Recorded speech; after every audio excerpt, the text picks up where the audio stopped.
Hello everyone, इस video में हम बात करेंगे इलेक्ट्रॉनिक विन्यास के बारे में। तो सबसे पहले इलेक्ट्रॉनिक विन्यास होता क्या है।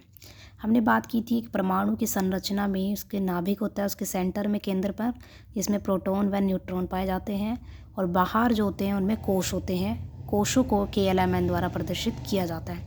इन कोशों में इलेक्ट्रॉनों का वितरण कैसे है, डिस्ट्रीब्यूशन कैसे है, वो हमें पता लगता है इलेक्ट्रॉनिक विन्यास के द्वारा। इलेक्ट्रॉनिक विन्यास को इलेक्ट्रॉनिक कॉन्फ़िगरेशन EC से प्रदर्शित किया जाता है।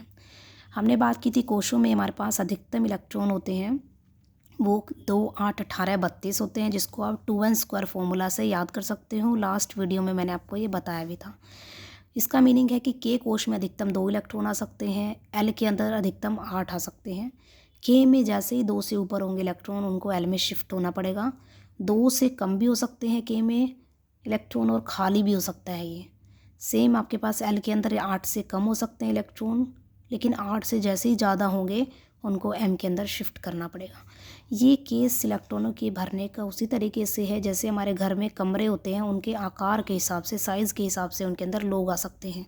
अगर कमरा छोटा है तो उसके अंदर कम लोग आएंगे, और फिर अगर जैसे उनमें आपके लोग बढ़ते हैं तो उनको अगले कमरे में हमें शिफ्ट करना पड़ जाता है। अगर हम बात करें कोशों की ऊर्जा के ऑर्डर के बारे में, तो ऊर्जा का स्तर जो होता है K के लिए सबसे कम, L के लिए ज़्यादा, इस तरीके से बढ़ते क्रम में होता है। कहने का मतलब है जैसे जैसे हम बाहर की तरफ आते हैं तो कोशों की ऊर्जा जो होती है वो बढ़ती चली जाती है, और ऊर्जा अगर ज़्यादा रहेगी तो उसकी स्थिरता है, उसकी स्टेबिलिटी कम रहती है। तो यहाँ पर K की ऊर्जा सबसे कम है, तो ये सबसे ज़्यादा स्थिर है। सबसे पहले इलेक्ट्रॉन है आपके K के अंदर भरे जाएंगे, फिर L के अंदर, फिर M के, एंड सो मीन्स इलेक्ट्रॉनों को जब हम भरेंगे तो अंदर से बाहर की ओर हम इलेक्ट्रॉनों को भरते हैं इन कोशों में। नेक्स्ट आता है, क्योंकि हमें इलेक्ट्रॉनिक विन्यास में इलेक्ट्रॉनों को भरना होता है, तो हमें सबसे पहले परमाणु के अंदर या तत्व के अंदर ये निकालना आना चाहिए कि इलेक्ट्रॉन कितने हैं। तो हमने देखा था लास्ट वीडियो में, परमाणु संख्या होती है इलेक्ट्रॉनों की संख्या के बराबर होती है। तो जितनी तत्व की परमाणु संख्या होती है उतने ही उसके अंदर इलेक्ट्रॉन होते हैं। तो हम देखते हैं यहाँ पर कुछ तत्वों के इलेक्ट्रॉनिक विन्यास के बारे में। जैसे हमारे पास 1H1 हाइड्रोजन है, ये हाइड्रोजन की परमाणु संख्या 1 है, तो उसके अंदर एक ही इलेक्ट्रॉन होता है। तो इलेक्ट्रॉनिक विन्यास में हमें K शेल के अंदर सबसे पहले भरना है। मैंने आपको भी बताया था, हम अंदर से बाहर की ओर भरते हैं। तो K के अंदर हम देख सकते हैं कि अधिकतम इसके अंदर 2 इलेक्ट्रॉन आ सकते थे, लेकिन यहाँ तो सिर्फ एक ही भरा जाएगा, तो वो K कोश के अंदर आ जाएगा। और इसकी संरचना का हमारे पास चित्र इस तरीके से बन सकता है। हमारे पास यहाँ पर नाभिक है, और नाभिक के बाहर हमने यहाँ पर K कोश के अंदर एक ही इलेक्ट्रॉन को भरा है। नेक्स्ट हमारे पास आता है बेरिलियम का। बेरिलियम की परमाणु संख्या 4 है। तो यहाँ हम देख सकते हैं बेरिलियम की परमाणु संख्या 4 है, इसके अंदर 4 इलेक्ट्रॉन हैं, और 4 इलेक्ट्रॉनों को हम कैसे भरेंगे, K कोश के अंदर 2 इलेक्ट्रॉन जाएंगे, और जो बच जाएंगे इलेक्ट्रॉन उनको L कोश के अंदर शिफ्ट करना पड़ेगा। तो इस तरीके से हम देख सकते हैं बेरिलियम है, उसके K कोश में 2 इलेक्ट्रॉन हैं, और L के अंदर भी 2 इलेक्ट्रॉन हो जाएंगे। और परमाणु संरचना मैंने यहाँ पे दिखाई है, इसके अंदर आपके K कोश के अंदर भी 2 इलेक्ट्रॉन भरने हैं, और L के अंदर भी 2 इलेक्ट्रॉनों को फिल करके आपको दिखाना है। नेक्स्ट हम बात करते हैं कार्बन के बारे में। कार्बन की परमाणु संख्या 6 है, तो इसके अंदर इलेक्ट्रॉनों की संख्या भी 6 है। तो K कोश के अंदर अधिकतम 2 इलेक्ट्रॉन आ सकते थे, तो 2 इलेक्ट्रॉन इसमें आ गए, तो बाकी के जो 4 इलेक्ट्रॉन बच जाते हैं उनको L के अंदर शिफ्ट करना पड़ता है। तो इसकी परमाणु संरचना हम दिखा सकते हैं, K कोश के अंदर 2 इलेक्ट्रॉन है, और L के अंदर बाकी के 4 इलेक्ट्रॉन फिल हो जाएंगे। सेम हमारे पास नियोन की परमाणु संख्या 10 है, तो 2 इलेक्ट्रॉन हमारे K कोश में जाएंगे, और बाकी की जो 8 इलेक्ट्रॉन हो जाएंगे वो L के अंदर चले जाएंगे। तो इसी तरीके से परमाणु संरचना हम पीछे वाले तत्वों की तरह बना सकते हैं। यहाँ पर भी K कोश में 2 इलेक्ट्रॉन भरना है, और L के अंदर बचे हुए 8 इलेक्ट्रॉन।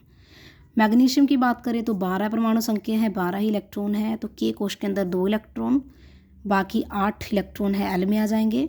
8 2 10, आपके 10 इलेक्ट्रॉन भरने के बाद 2 इलेक्ट्रॉन अब भी बच रहे हैं, लेकिन वो L में नहीं आ सकते थे, क्योंकि L के अंदर अधिकतम 8 आ सकते थे। तो बचे हुए 2 इलेक्ट्रॉनों को M के अंदर जाना पड़ेगा, तो आपके पास बन जाएगा 2 8 2 इलेक्ट्रॉनिक विन्यास। तो यहाँ पर परमाणु संरचना में K कोश में 2 इलेक्ट्रॉन, L के अंदर 8 इलेक्ट्रॉन, फिर उसके बाद M के अंदर आपको 2 इलेक्ट्रॉन दिखाने पड़ेंगे। नेक्स्ट मैं यहाँ पे बात कर रही हूँ पोटेशियम के बारे में। पोटेशियम जो होता है, जिसकी परमाणु संख्या 19 है, 19 इसके अंदर इलेक्ट्रॉन है। तो इसके इलेक्ट्रॉनिक विन्यास अगर हम देखें, K कोश में 2 इलेक्ट्रॉन आएंगे, फिर L में 8 इलेक्ट्रॉन आ जाएंगे, और 8 2 10 टोटल इलेक्ट्रॉन हो गए, बच गए हमारे 9 इलेक्ट्रॉन। क्योंकि एम कोश के अंदर हमने बात की थी, यहाँ पे देख सकते हो अधिकतम 18 इलेक्ट्रॉन आ सकते हैं, तो उसके अकॉर्डिंग एम कोश के अंदर हमारे पास बचे हुए 9 इलेक्ट्रॉन आराम से आ सकते थे। लेकिन ये इलेक्ट्रॉनिक विन्यास हमारा गलत होता है। आपको एम के अंदर 8 इलेक्ट्रॉन और 1 इलेक्ट्रॉन को एन के अंदर शिफ्ट कराना है। ऐसा क्यों होता है? क्योंकि इलेक्ट्रॉन जो होते हैं वो कोश के अंदर कक्षक में प्रेजेंट होते हैं और कक्षक की ऊर्जा कम होनी चाहिए। तो यहाँ पर क्या होता है, आपका एन कक्षक के अंदर, एन कोश के अंदर एक ऐसा कक्षक होता है जिसकी ऊर्जा कम होती है एम से, तो इसलिए 1 इलेक्ट्रॉन जो होता है आपका वो एन कक्षक को पहले भरता है। तो इसलिए यहाँ पर एन के अंदर 1 इलेक्ट्रॉन आ जाएगा। डिटेल में इस टॉपिक को 11वीं क्लास में करवाया जाता है। तो यहाँ पर आपका परमाणु संरचना में के कोश के अंदर 2 इलेक्ट्रॉन, एल के अंदर 8 इलेक्ट्रॉन, फिर एम के अंदर 8 इलेक्ट्रॉन और लास्ट वाले कोश में एन में आपको 1 इलेक्ट्रॉन दिखाना है।